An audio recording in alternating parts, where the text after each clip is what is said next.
morning, I'm Angela, your marketing and mindset strategist, helping you build a business that is both purposeful and profitable. Now, what I'm here to talk to you about today is networking.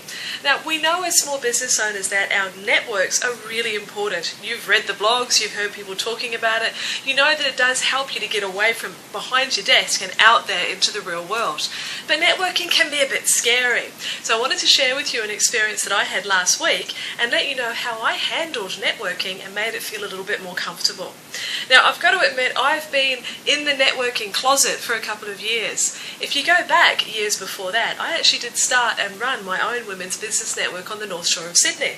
What I discovered at that time is I was working at home, juggling children and the growth of my very small business at that stage, and I felt very isolated.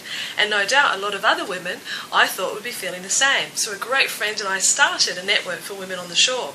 Now, that was much easier in that situation. We had a real reason for being there each night. It was very easy as the organiser of the network to connect people together.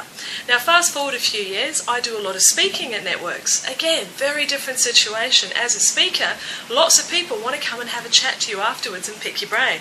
Again, quite comfortable doing that. Last week, very, very different. I was down in Melbourne at an awards night for one of my clients. It was the Startup Smart Awards, and suddenly I was thrown into a room with over 200 people, and I knew a grand total, I think, of 6 people there. But I knew that I couldn't just stand there clutching my drink and grinning nervously. I needed to get out there and start making some connections. So the first tip I'd like to share with you is the need to get focused and centered. To realize that you're not alone in being a bit nervous about meeting new people. And to approach that situation with a feeling of openness, knowing that other people are in the same boat. So that first tip is get centered and realize lots of other people are in the same boat. The second tip is I scanned the room. I started looking for people who perhaps weren't deeply in animated conversation, but were just having a bit of a chat. And then I walked up and said, "Hi, would you mind if I joined you? I don't know a lot of people here at the moment." Not surprisingly, when you're that open, the people that I approached said, "Sure, come in, have a chat." So phew, that was the first part that was easy to do.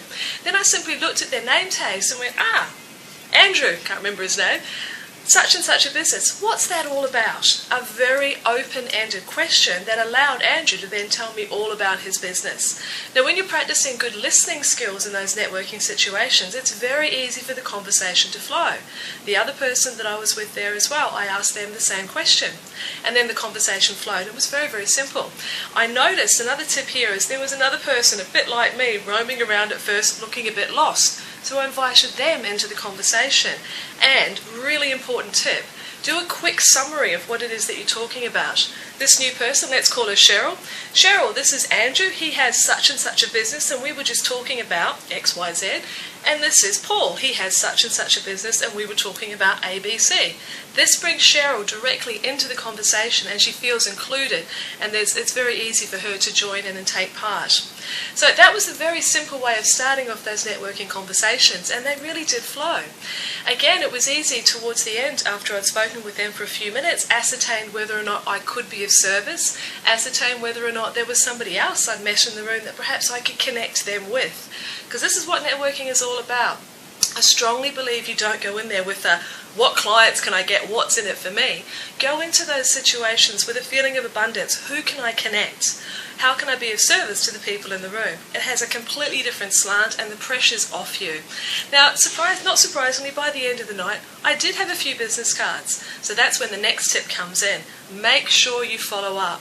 Imagine that each one of those people on the night has probably met or had some sort of contact with 20 or 30 others perhaps. You are going to fade out of their memory if you don't follow up. If it is the type of person that you can be of service to or you can connect somebody else to. So what's the steps? LinkedIn. Brilliant way to connect with somebody and stay in touch. And please don't send the standard, "I'd like to connect with you and add you to my professional network on LinkedIn." That's just too bland. Make sure you personalise it. Let them know when you're sending that wee email, "Remember, we met at XYZ event. It was great to hear you talking about whatever it was, and I'd really love to stay in contact. Shall we connect through LinkedIn?" Just personalise your connections like that, and your network will grow. So that's just what I wanted to share with you today. If you've had some networking experiences and have got some great tips that you can also share, love to see them in the comments below so that we can feedback and encourage other closet networkers to jump out and get involved. Thanks very much, and I'll talk to you soon.